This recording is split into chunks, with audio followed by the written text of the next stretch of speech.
అధ్యక్ష కిషన్ రెడ్డి గారు మాట్లాడుతూ అన్నారు, ఏ ఒక్కటి మార్చారు మీరు ఈ 2.5 ఏళ్లలో చెప్పండి అన్నారు. ఏది మారకుండానే కిషన్ రెడ్డి గారు చరిత్రలో ఏనాడు లేనంత గొప్పగా 150 సీట్లకు 100 సీట్లు మాకిచ్చి 99 సీట్లు మాకిచ్చి ప్రజలు అమాతంగా ఊరికేనే గెలిపించారా? ఏమీ లేకుండానే. ఒకసారి ఆలోచించాలని నేను కోరుతా ఉన్నా. ఏం మారలేదా అంబర్పేటలో? ఏం మారలేదా అంబర్పేటలో? కరెంటు కోసం ఈరోజు మీకు గుర్తుండాలి, మీరు 12 ఏళ్ల నుంచి 13 ఏళ్ల నుంచి శాసనసభలో ఉన్నారు. కరెంటు కోసం ఇందిరా పార్క్ లో మా లక్ష్మణ్ గారి కాన్స్టిట్యున్సీలో ధర్నాలు చేసిన రోజులు మర్చిపోయారా? 2.5-3 సంవత్సరాల కిందట కరెంటు కోసం పారిశ్రామికవేత్తలు, ప్రజలు కాదు, పారిశ్రామికవేత్తలు ధర్నాలు చేసిన రోజు నుంచి ఈ రోజు ఎర్రటి ఎండాకాలంలో కూడా కరెంటు పోకుండా 24 గంటల నాణ్యమైన కరెంట్ ఇచ్చింది తెలంగాణ ప్రభుత్వం కాదా? అది ఈ ప్రభుత్వంలో హైదరాబాద్కు లభించిన విజయం కాదా? ఇన్వర్టర్లు పోయి, జనరేటర్లు పోయి, అపార్ట్మెంట్లలో డీజిల్ ఖర్చులకు లక్షల రూపాయలు ఖర్చు పెట్టుకునే పరిస్థితి పోయి అపార్ట్మెంట్ వాసులు అంబర్పేటలో బాగుపడలేదా? లాభం జరగలేదా? ఏమీ జరగలేదు. ఏమీ జరగకుండానే ప్రజలు అమాయకుల ఓట్లేసేదానికి. కాబట్టి ఆలోచించి దయచేసి విమర్శ చేయండి, సద్విమర్శగా తీసుకుంటాం. ఏమీ జరగలేదని రాయెత్తేసినట్టు మాట్లాడితే అది కూడా కరెక్ట్ కాదు. ఇంకో మాట కూడా నేను చెప్తా ఉన్నా. అధ్యక్ష ఆయనకు మైక్ ఇవ్వండి. అధ్యక్ష మాట్లాడతారు, మైక్ ఇవ్వండి. ఏం మాట్లాడతారో మేము కూడా చూస్తాం. అధ్యక్ష ఈ రన్నింగ్ కామెంటరీ ఏంది అధ్యక్ష? నాకు అర్థం కాదు. అధ్యక్ష అబద్ధాల విషయానికి వస్తే అబద్ధాల విషయానికి వస్తే ఇదే సభ్యుడు అధ్యక్ష ఇదే సభలో ఆంధ్ర అధికారులు ఇచ్చిన తప్పుడు లెక్కలతో ఇదే సభలో అబద్ధాలు చెప్పి విద్యుత్ విషయంలో తర్వాత ఈ రోజు వరకు కూడా వివరణ ఇవ్వలేని దుస్థితిలో ఉన్నది వారు అధ్యక్ష. అధ్యక్ష ఒక నిమిషం అధ్యక్ష, అధ్యక్ష చిలక మనదే, ఈ చిలక మనదే కానీ పలుకు పరాయిది అధ్యక్ష. అది బాధ. చిలక మనదే, పలుకు మాత్రం పరాయి రాష్ట్రం పలుకు. అది వచ్చింది ఇబ్బంది. ఇంకా కూడా అధ్యక్ష బ్రిటిష్ వాళ్ళు భారతదేశాన్ని వదిలిపెట్టి పోయినారు అధ్యక్ష. భారతదేశాన్ని వదిలిపెట్టి పోయినారు, కానీ పోతూ పోతూ కొన్ని అవశేషాలు వదిలిపెట్టిపోయినారు అధ్యక్ష. ఇది కూడా అట్లాంటి పరిస్థితి, దురదృష్టం. వాళ్ళు పోయినారు, వాళ్ళ నాయకుడు కూడా తట్టాపుట్టా సదురుకొని పోయినాడు, కానీ కొన్ని అవశేషాలు వదిలిపోతే అవి మాత్రం ఎక్కడలేని హడావుడి. సరే వాడి జోలికి నేను పోను. కానీ అధ్యక్ష తప్పకుండా తప్పేం లేదు బ్రదర్. అందులో నేను చదువుకున్నా, కనీసం సంస్కారం ఉంది, అందుకే నేను చదువుకున్నా బ్రదర్, చదువుకున్నాను బ్రదర్. అధ్యక్ష తప్పకుండా బ్రదర్, తప్పే ఉంది, చదువుకున్నా కదా, సంస్కారం ఉంది, అందుకే మాట్లాడుతుంది. అధ్యక్ష అధ్యక్ష అధ్యక్ష వారు అంతలా ముచ్చట పెడితే వారికి సమాధానం చెప్పడానికి మళ్ళీ అవకాశం ఇవ్వండి. తప్పకుండా వారు ఏ సబ్జెక్టు మాట్లాడమంటే అది మాట్లాడతాం. పాపం వారికి పరాభవం జరిగిన తర్వాత ఏం మాట్లాడాలో తెలియక వారి నాయకుడే పారిపోయిన తర్వాత ఈరోజు కొంతమంది ఇక్కడ ఎగిరెగిరి పడుతుంటే బ్రదర్. ఎనీవే అధ్యక్ష ఈరోజు కిషన్ రెడ్డి గారు మాట్లాడుతున్నారు, ఏం మెరుగుపడింది నేను అడుగుతా ఉన్నా అధ్యక్ష. ప్రతి ఎండాకాలంలో HMWS ముందు కాళీకొండల ప్రదర్శనలు మర్చిపోయినారా? పానీపట్టు యుద్ధాలు మర్చిపోయారా హైదరాబాద్లో? మరి ఈరోజు తెలంగాణ ప్రభుత్వం వచ్చిన తర్వాత కృష్ణా ఫేజ్ 3 కానీ, గోదావరి ఎత్తిపోతల పథకం కానీ దాన్ని సకాలంలో పూర్తి చేసి అక్కడ రక్షణ శాఖ కానీ, రైల్వే శాఖ కానీ, ఫారెస్ట్ డిపార్ట్మెంట్ కానీ ఎన్నో అవాంతరాలుంటే వాటన్నిటినీ అధిగమించి మరి సకాలంలో వేసవి కాలం లోపల నీళ్ళిచ్చి హైదరాబాద్ లో పానీపట్ యుద్ధాలు లేకుండా చేసిన తెలంగాణ ప్రభుత్వం కాదా? ఈ విషయం వాస్తవం కాదా? Water supply మెరుగుపడలేదా? శాంతి భద్రతలు మెరుగుపడలేదా? ఏం మాట్లాడినారండి ఆనాడు పెద్ద పెద్ద నాయకులు? ఇప్పుడు పేర్లు చెప్తే బాగుండదు, పార్లమెంటుతో సహా రాజ్యసభతో సహా పేర్లు చెప్తే ఇబ్బంది పడతారు. ఏమన్నారు ఆనాడు?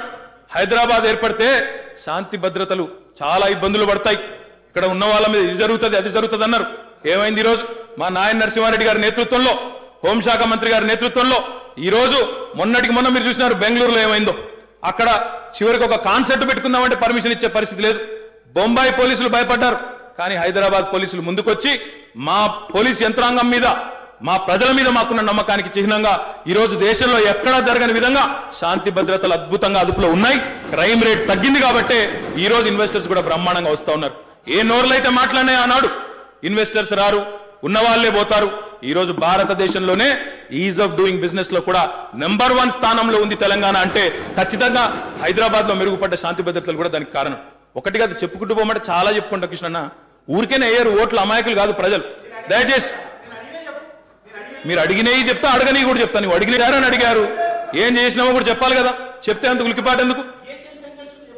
డెఫినెట్ గా చెప్తాం సార్, సమయం ఉంది చెప్తాం సార్, ఓపిక ఉండాలి. ఇంతసేపు మాట్లాడినారు మీరు, ఇంతసేపు మాట్లాడారు మీరు మీరు మీరు మీరు ఒక్కరే 40 నిమిషాలు మాట్లాడినారు, మా సభ్యుడు 10 నిమిషాలు మాట్లాడారు. మీకు అంత ఓపిక లేకపోతే ఎట్లా? అడిగారు ఏం చేశారని చెప్తున్నాను వినండి. నా రిక్వెస్ట్ ఏమంటే అధ్యక్ష, స్వచ్ఛ హైదరాబాద్ ఏమైంది అన్నారు, స్వచ్ఛ హైదరాబాద్ ఏమైంది అన్నారు. అధ్యక్ష నేను గుర్తు చేస్తా ఉన్నా, మేము స్వచ్ఛ హైదరాబాద్ అంటే చీపుర్లు పట్టుకొని పోజులు ఇచ్చి అవతల పడలేదు అధ్యక్ష. చాలా మంది చేసినారు ఆ పని, మేము చేయలేదు. స్వచ్ఛ హైదరాబాద్ అంటే ఎట్లా చేయాలో ఈ దేశానికి ఆదర్శంగా చేసి చూపెట్టింది మా ముఖ్యమంత్రి గారు అని చెప్పి గర్వంగా చెప్తా ఉన్నా అధ్యక్ష. రాష్ట్రాన్ని కాదు మన నగరాన్ని అద్భుతంగా యూనిట్లుగా విభజించి ఏం శాంక్షన్ చేశారు, ఎన్ని నిధులు ఖర్చు పెట్టారన్నారు మొత్తం లెక్క కూడా నేను చెప్తాను అధ్యక్ష.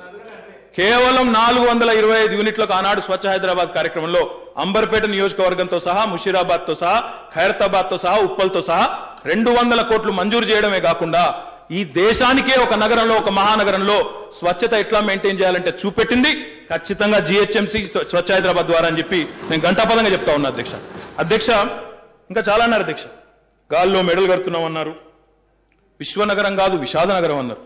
ఎవరికి అధ్యక్ష విషాద నగరం? దేనికి విషాద నగరం? ఎందుకు విషాదం అయిపోయింది నాకు అర్థం కాదు. అంటే ఒకసారి రాజకీయంగా కొంత ఇబ్బంది కాగానే విషాదం అయిపోద్ది అధ్యక్ష. ఎవరికి అంత ఇబ్బంది ఏమైంది నాకు అర్థం కాదు. విషాద నగరం అంటే ప్రాస కోసం, ఇంకా కేవలం మాట్లాడాలి కాబట్టి విమర్శ కోసం. దయచేసి నేను ఏమంటున్నా అంటే, మీరు చేసింది విమర్శల్లో ఏవైతే లోతుల్లోకి వెళ్ళి మాట్లాడారో దాంతో నేను ఏకీభవిస్తున్నా. కానీ కేవలం విమర్శ కోసం విమర్శ అన్న కోణంలో మాట్లాడితే మాత్రం తప్పకుండా సమాధానం చెప్పాల్సిన బాధ్యత మా మీద కూడా ఉంటుంది. మీరు అడిగారు ఏం మార్చారు, ఏం సంస్కరణలు తీసుకొచ్చారన్నారు. అధ్యక్ష ఇదే శాసనసభలో కాదా అధ్యక్ష? గతంలో ఇంట్లో బాగా అవినీతి ఉంది.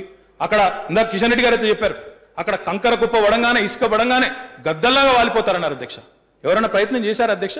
జిహెచ్ఎంసీలో ఉన్న అధికారులకు స్థానచలనం కల్పించి, పదోన్నతులు కల్పించి, ఇంకో చోటికి పంపించి, ఇక్కడి బెస్ట్ ప్రాక్టీసెస్ అక్కడికి పోయే విధంగా, అక్కడి బెస్ట్ ప్రాక్టీస్ ఇక్కడికి వచ్చే విధంగా మరి ఆ ప్రయత్నం జరిగిందా అధ్యక్ష? తెలంగాణ ప్రభుత్వం వచ్చిన తర్వాత తీసుకున్న సంస్కరణలో భాగంగా యూనిఫైడ్ సర్వీస్ రూల్స్ తీసుకొచ్చాం. అదే మాత్రమే కాదు, బిల్డింగ్ ట్రైబ్యునల్స్ గతంలో చాలా మంది మాట్లాడినారు కానీ చేయలేదు. ఈరోజు త్వరితగతిన, ఎందుకంటే ఒక అక్రమ నిర్మాణం ఉంటుంది, మనం పోగానే ఆయన కోర్టుకు పోతాడు, మళ్ళీ కోర్టు స్టే ఇస్తుంది. ఇట్లా కాదని చెప్పేసి ఒక ట్రైబ్యునల్ ఏర్పాటు చేసి, ఒక డిస్ట్రిక్ట్ జడ్జి స్థాయి అధికారిని ఏర్పాటు చేసి, చట్టాన్ని కూడా ఇదే శాసనసభలో తీసుకొచ్చి అందరి ఆమోదంతో ఏకగ్రీవంగా ఆమోదించుకొని ఒక గొప్ప ముందడుగేస్తే దాని గురించి ప్రస్తావించరు, దాని గురించి మాట్లాడరు అధ్యక్ష. అదే రకంగా అధ్యక్ష ఇదివరకు ఎన్నడూ లేదు, 2015 జూన్ 2 నుంచి డిపిఎంఎస్ సిస్టమ్ ద్వారా ఈరోజు ఎవరిని కలిసే అవసరం కూడా లేదు అధ్యక్ష. ఇందాక వారు అన్నారు ఎవరినో కలవమని ఫోన్లు వస్తాయి, ఎవరిని కలిసే అవసరం కూడా లేదు. డిపిఎంఎస్ వచ్చిన తర్వాత, డెవలప్మెంట్ పర్మిషన్ మేనేజ్ సిస్టమ్ వచ్చిన తర్వాత 30 రోజుల లోపల అనుమతులు ఇస్తాము, ఇవ్వకపోతే ఇచ్చినట్టే లెక్క అని చెప్పి కూడా చట్టం తీసుకొచ్చిన ఘనత తెలంగాణ ప్రభుత్వానికి దక్కిందని చెప్పి కూడా నేను వారికి గుర్తు చేస్తా ఉన్నా. హరీష్ రావు గారేమో సిద్దిపేటలో గుట్టు చప్పుడు కాకుండా 2000 ఇళ్లు కట్టుకుంటున్నాడు అధ్యక్ష. మరి మా దగ్గర మీరు కాదు, మీరు ప్రజలకు కట్టిస్తున్నారు. మేము ఎమ్మెల్యేలం కాదు అధ్యక్ష, మరి మేము కట్టేది అధ్యక్ష. మా దగ్గర ఉన్న ప్రజలు ఆంధ్ర ప్రజలు అధ్యక్ష, తెలంగాణ వాళ్ళు కాదా?